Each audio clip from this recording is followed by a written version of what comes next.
Bienvenue dans le podcast Français pour curieux. Je m'appelle Sandra, je suis professeure de français langue étrangère et je vous emmène à la découverte de curiosités du monde qui nous entoure, tout en vous permettant d'améliorer votre français. Alors, prêt et prête pour ce voyage culturel et linguistique? Bonjour à toutes et à tous et bienvenue dans ce nouvel épisode de Français pour curieux. Il existe des institutions qui semblent avoir été inventées pour nourrir les légendes, des lieux qui attirent les récits, les projections, parce qu'ils portent en eux quelque chose de plus grand que la simple réalité institutionnelle. La Légion étrangère appartient à cette catégorie rare. On pourrait presque dire qu'elle ne s'est pas seulement construite à travers des guerres, mais à travers une aura, une mythologie vivante, faite de courage, de souffrance, de mystère et de renaissance. Tout le monde croit connaître la Légion, mais peu savent ce qu'elle est vraiment. On dit qu'elle recueille les âmes perdues, qu'elle accueille ceux qui ont fui un passé trop lourd, qu'elle forge des hommes au milieu des paysages les plus hostiles du monde.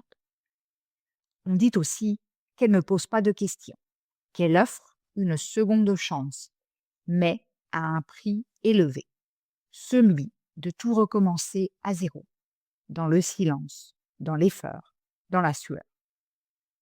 Avant de commencer, je vous rappelle que si le podcast vous plaît, vous pouvez m'offrir un petit café. Le lien est en description. Comme d'habitude, un peu de vocabulaire utile afin de mieux comprendre l'épisode que vous allez écouter. Une ordonnance, c'est une décision officielle prise par le pouvoir, qui fait loi. Anodine, c'est quelque chose qui semble sans importance, mais qui peut avoir de grandes conséquences.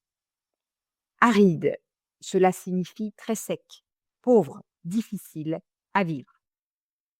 Une embuscade, c'est une attaque surprise, préparée en cachette. Viscéral, c'est quelque chose qui est profond, instinctif, ressenti dans les tripes. La rédemption, c'est la possibilité de se racheter et de recommencer autrement.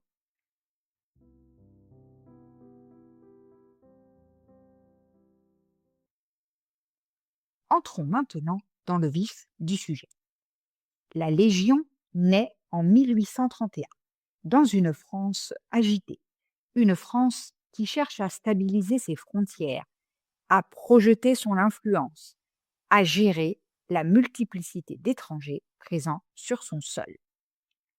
Le roi Louis-Philippe signe une ordonnance, presque anodine dans la production politique de l'époque. Il autorise la création d'un corps militaire composé exclusivement de volontés étrangères. Il ne peut pas imaginer que ce petit paragraphe, ce simple acte administratif, va créer l'une des unités les plus mythiques de l'histoire militaire mondiale. Les premiers légionnaires ne sont pas des héros, ce sont des exilés politiques, des aventuriers, des hommes qui ont laissé derrière eux une Europe bouleversée par les révolutions et les guerres napoléoniennes. Beaucoup ne parlent pas un mot de français. La plupart n'ont rien d'autre que leurs bras, leur jeunesse et un besoin viscéral d'appartenance. On leur donne un uniforme, un fusil, un ordre simple. Servir la France là où elle a besoin d'eux. Et cette France les envoie tout de suite au loin, en Algérie, en plein désert, dans un territoire inconnu, aride, immense. C'est là, dans cette lumière blanche qui brûle les yeux, que la Légion se forge. Le sable, la faim, la chaleur, les embuscades, les longues marches sans fin. Il n'y a pas de place pour l'illusion. On avance ou on tombe.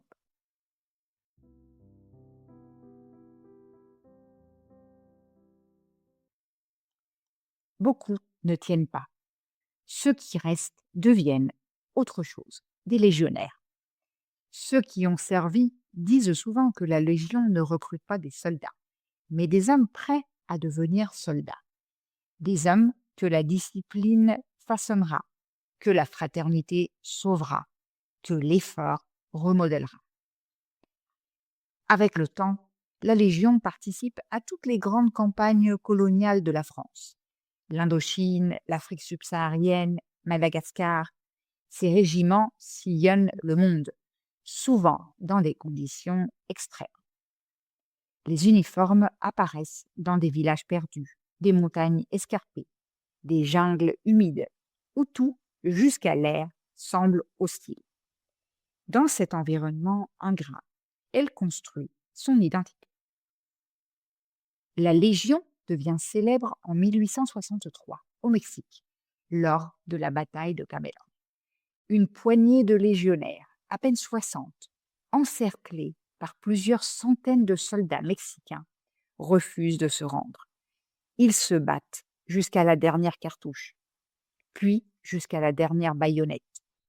Leur chef, le capitaine d'Anjou, porte une main de bois devenue un symbole. Les légionnaires tombent presque tous, mais gagnent une réputation immortelle, celle d'hommes qui ne se plient pas, même face à l'absurde.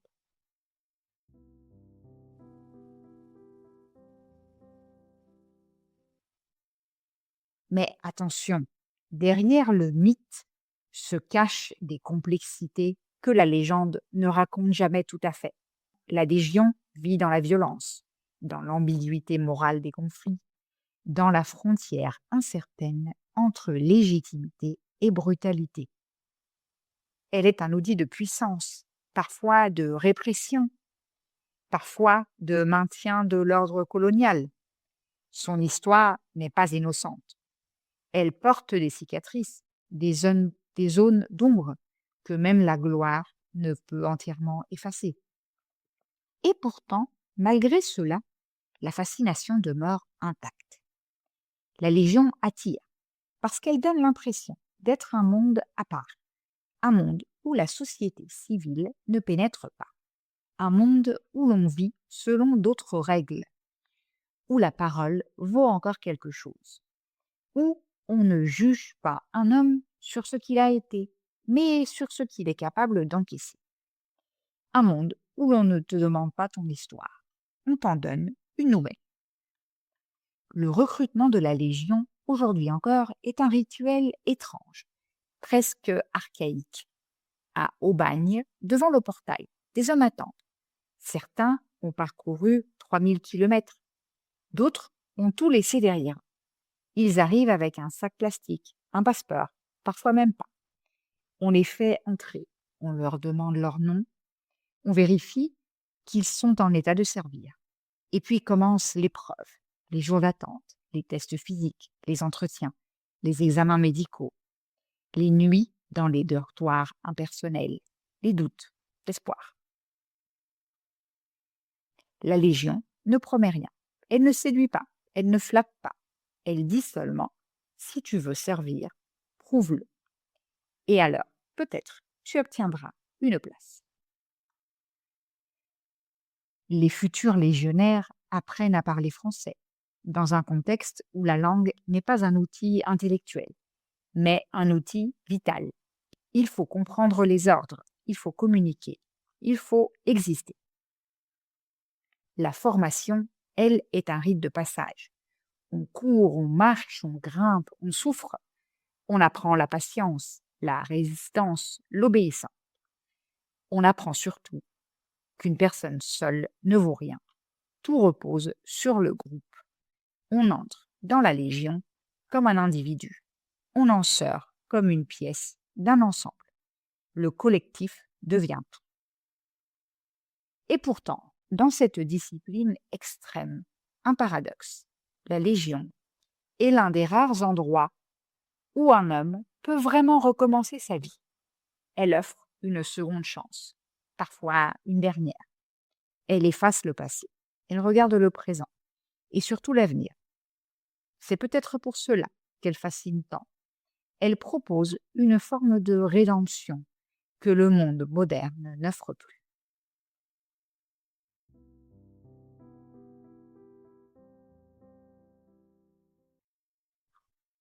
Au fil des décennies, la Légion participe à des centaines d'opérations, souvent dans l'ombre. On la trouve là où les conditions sont les plus difficiles, là où l'armée française a besoin d'hommes capables d'endurer la fatigue, le danger, la solitude. La devise légionnaire un jour, légionnaire toujours n'est pas un slogan marketing, c'est une vérité psychologique. La Légion te marque, elle s'inscrit dans ton corps, dans ta tête, dans ta manière de marcher, de regarder, de parler. Elle t'apprend que la force n'est jamais purement physique. Et puis, il y a les cérémonies, les chants, les traditions.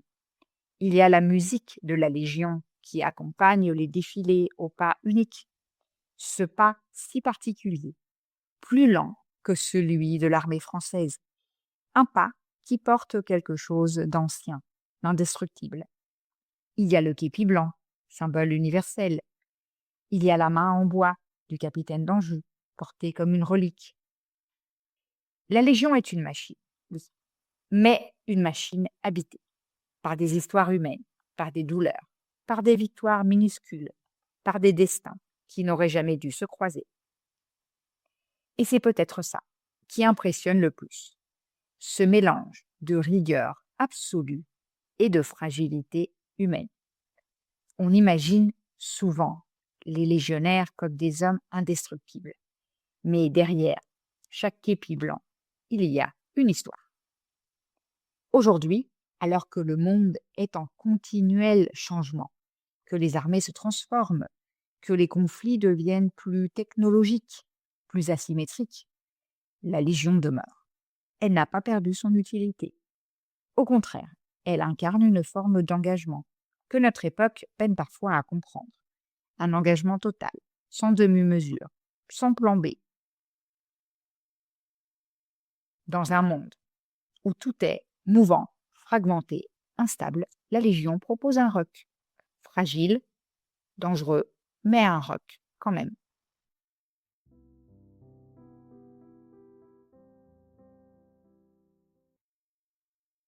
Et voilà, nous arrivons au terme de l'épisode d'aujourd'hui.